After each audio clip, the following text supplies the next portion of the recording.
दोस्तों, सबसे पहले मैं आप सभी से ये सुझाव लेना चाहूंगा कि देश जिस संकट से अभी गुजर रहा है उससे निपटने के लिए क्या हमें भी अपना योगदान देना चाहिए। इसलिए मैं फंड रेज करने की सोच रहा हूँ। हालांकि अभी मैंने बस सोचा है।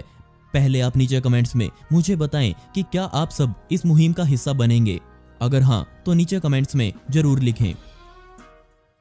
और आज की कहानी सिर्फ एक साधारण इंसान की नहीं है। बेशक वो आपकी और मेरी तरह एक आम इंसान ही लगता है, लेकिन ज्यादातर विशेषज्ञ उसे हमसे अलग मानते हैं। और जो मैं आपके सामने आज रखने वाला हूँ वो समय हैकिंग और सोशल इंजीनियरिंग के लिए बदनाम था। चमत्कारिक रूप से उसने आधुनिक तकनीक के समय ये सब शुरू नहीं किया था, बल्कि उस समय तो लैंडलाइन फोन्स भी रोटरी वाले हुआ करते थे और कंप्यूटर्स तो लोग सिर्फ टीवी में ही देख सकते थे। लेकिन इन सब से उस लड़के को कोई फर्क नहीं पड़ता था। ये तो उसके लिए एक गेम जैसा था जो बहुत मजेदार होने वाला है। और दोस्तों, पिछली वीडियो का शाउट आउट जाता है रजित भार्गवा को, जिन्होंने बहुत ही प्यारा कमेंट किया। इसके लिए आपका बहुत बहुत शुक्रिया।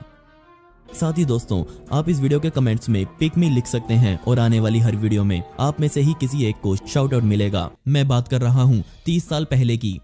वो समय था जब हैकिंग को एक गुनाह नहीं समझा जाता था, बल्कि उस समय तो ये बड़ा चलन में था। मैं बात कर रहा हूँ सन 1963 की। कैलिफोर्निया के वेनाइस में केविन मिटनिक नामक एक बच्चे का जन्म हुआ। उसके पिता ने परिवार को 1968 में ही छोड़ दिया था।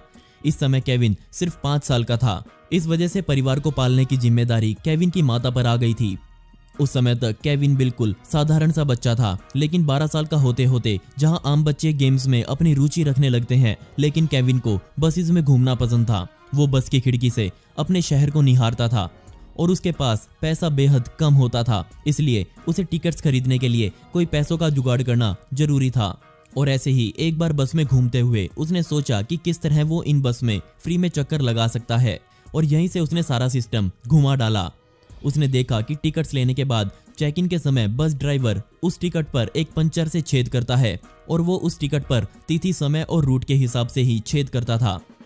और इस बस में फ्री में यात्रा करने के लिए अब उसे एक छेद बनाने वाला पंचर और नई टिकट चाहिए थी। वो टिकट तो बस में रखे बॉक्स से उठा सकता था, लेकिन वो इस पंचर का जुगाड़ कहाँ से करता। कमाल की बात यह थी कि उसने इसका जवाब सीधा ड्राइवर से ही पूछ डाला, और उस ड्राइवर ने बिना सोचे उसे इसका उत्तर बता दिया। इस हिसाब से केविन की पहली चाल कामयाब रही। अब उसने अपनी इस ट्रिक से बहुत सी बसेस में बिना पैसा दिए यात्रा करी। उसे अपनी इस चाल पर बेहद गर्व हो रहा था, और अब वो खुद को एक महान इंसान समझने लगा था।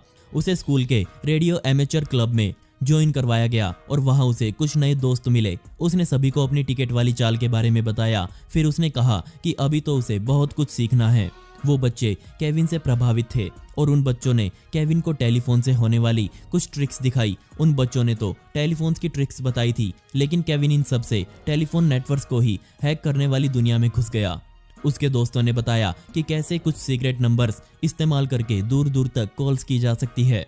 उसके बाद कुछ और बच्चे ऐसी ही ट्रिक्स के साथ केविन को मिले, जो केविन के लिए उदाहरण बनकर सामने आए। उसके दोस्त बड़ी बड़ी कंपनीज में फोन करके और एक बड़े आदमी की तरह बात करके उस कंपनी से बड़ी बड़ी डील्स कर लिया करते थे।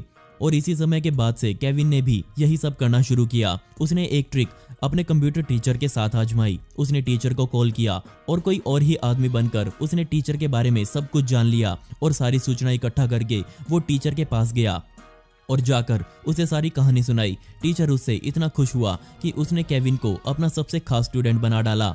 इस समय केविन अपने हुनर को निखारने में लग गया था। 14 साल की उम्र में केविन सीख चुका था कि कैसे एक टेलीफोन की कॉल को पे फोन पर ट्रांसफर किया जा सकता है। साथ ही उसने कॉल ना उठाने पर रिकॉर्डिंग छोड़ने वाला फीचर भी निकाल दिया था।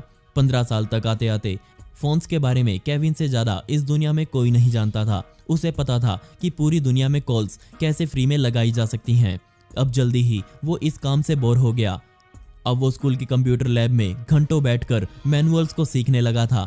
और सन 1980 में केविन ने सबसे पहले हैकिंग अटैक किया, जो कि स्कूल के लोकल नेटवर्क पर था। इसी बीच वो अपनी पढ़ाई को बिल्कुल भूल चुका था। अब उसका पूरा ध्यान सिर्फ हैकिंग पर था। सिर्फ 16 साल की उम्र में टेलीफोन कंपनीज केविन से इतनी परेशान हुई कि उन्होंने उसके घर का कनेक्शन ही काट दिया, क्योंकि उनके पास केविन की ट्रिक्स का कोई तोड़ ही नहीं था। वो अपनी माता के साथ एक अपार्टमेंट के रूम नंबर 13 में रहता था। कनेक्शन काटने के बाद उसने अपने घर का नंबर बदलकर 12B कर दिया। इस काम से उसे नया कनेक्शन तो मिल गया। 1979 में केविन को अपना पहला मिशन मिला, जिसके बाद ही उसे हैकर की उपाधि दी गई। उसे हैकर्स के एक ग्रुप से मिलवाया गया जिन्होंने उसे अपने अंदर शामिल कर लिया, लेकिन शामिल होने से पहले एक टेस्ट पास करना जरूरी था और यह टेस्ट था कि उसे डिजिटल इक्विपमेंट कॉरपोरेशन सिस्टम की सुरक्षा को तोड़ना है। उस समय इस कंपनी के पास सबसे पुख्ता सिक्योरिटी सिस्टम हुआ करते थे। वो कहते थे कि इस सिस्टम को कोई नहीं तोड़ सकता। कमाल की बात यह थी कि केविन ने इस सिस्टम को सिर्फ 5 मिनट्स में तोड़ डाला और उसके बाद ही केविन का हैकर्स के बीच एक बड़ा नाम बन गया। लेकिन अभी भी केविन टेलीफोन्स में ही रुचि रखता था और जैसा कि अब उम्मीद थी, उसके सामने पहली समस्या आई। इस हैकर के पूरे ग्रुप में एक लड़की भी शामिल थी और उसने अपने आप को पुलिस के हवाले कर दिया, जिसके बाद इस पूरे ग्रुप को भी पुलिस द्वारा पकड़ लिया गया। उसे 3 महीने की कैद और 1 साल तक सुधार गृह में रहने की सजा मिली।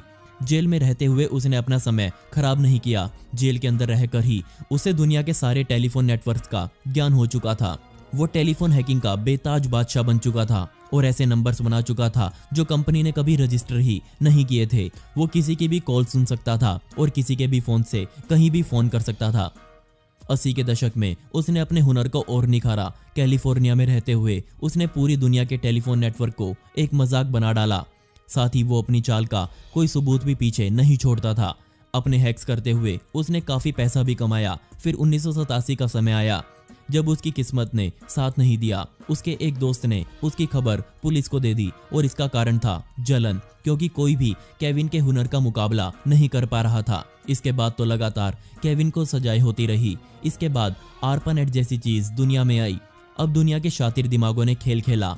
उन्होंने केविन की शक्तियों का इस्तेमाल करना चाहा। वो चाहते थे कि वो आरपानेट जैसी चीज को तोड़कर दिखाए। अदालत में पेशी के समय वहां मौजूद तकनीक के एक्सपर्ट ने कहा कि केविन को तो एक आम हैकर वाली सजा दी गई है, लेकिन उसका लेवल उससे कहीं ज्यादा ऊपर था। 1990 में केविन को जमानत पर छोड़ दिया गया। साथ ही ये शर्त रखी गई कि वो दुनिया में किसी भी कंप्यूटर को नहीं छुएगा। लेकिन जल्दी ही केविन अपने रूप में वापस आया। जो लोग उस पर तकनीक के सहारे नजर रख रहे थे, केविन ने उन सभी के कंप्यूटर्स को ब्लॉक कर दिया। साथ ही जिस जज ने उसे सजा दी थी, उसके बैंक अकाउंट को पूरी तरह से खाली कर दिया। अदालत में मौजूद सभी डिजिटल रिकॉर्ड्स को उसने डिलीट कर दिया। अब देखा जाए तो कानूनी रूप से उसके खिलाफ ना कोई शिकायत थी, ना ही कोई सबूत था। अब FBI जैसी संस्था उसके पीछे लग चुकी थी। 1992 तक आते आते जो FBI के लोग उसे ट्रेस कर रहे थे, केविन ने उनके कंप्यूटर्स तक से खुद के निशान मिटा डाले। इतना ही नहीं, उसने FBI कार्यालय में लगे सभी फोन्स को टैप कर लिया और वहां आने वाली हर कॉल को वो सुन सकता था और अब वो हर समय उनसे एक कदम आगे चल रहा था। 1994 में उस पर आरोप लगा कि उसने मोटोरोला का सेल्युलर सॉफ्टवेयर चुरा लिया है और 25 दिसंबर 1994 के दिन मिटनिक ने दुनिया को दिखाया कि वो क्या कर सकता है। उसने सुटोमो शिनेमोरा के कंप्यूटर को हैक कर लिया था, जो कि उस समय अमेरिका का सबसे बड़ा टेक्निकल सिक्योरिटी एक्सपर्ट था। उसने शिकागो यूनिवर्सिटी में बैठकर एक कंप्यूटर से ये सारा काम किया। उसने शिनेमोरा के कंप्यूटर से सारी जरूरी फाइल्स निकाली। अब शिनेमोरा के लिए मिटनिक को पकड़ना इज्जत का सवाल बन चुका था, क्योंकि यहाँ सुरक्षा करने वाले के घर ही सेंध लग चुकी थी। 15 फरवरी 1995 के दिन मिटनिक को गिरफ्तार किया गया। बहुत से लोग मानते हैं कि उसने पुलिस के सामने सरेंडर किया था, क्योंकि उसे पकड़ना लगभग नामुमकिन था, क्योंकि हर समय वो एक कदम आगे चलता था। उस पर 23 अलग अलग तरह के केसेस बनाए गए और लगभग $80 मिलियन चुराने का आरोप लगाया गया। इस समय तक वो पूरे अमेरिका के साथ साथ पूरी दुनिया में एक लेजेंड बन चुका था।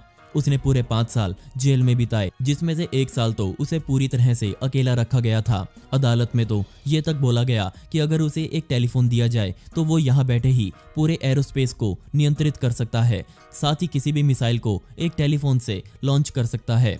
वो हैकिंग सिर्फ अपने शौक के लिए करता था। साथ ही उसने कभी किसी को इससे नुकसान नहीं पहुंचाया। वो लाखों करोड़ों मिलियन डॉलर्स कहीं भी मिनटों में भेज सकता था। और जेल से रिहा होने के बाद उसने एक आम नौकरी करी, वो भी एक छोटे से मेडिकल सेंटर पर। जब वो जेल में था तब उसके ऊपर बहुत सी किताबें लिखी गई। 2005 में वो जेल से बाहर आया और उसके बाद उसने कभी हैकिंग नहीं करी।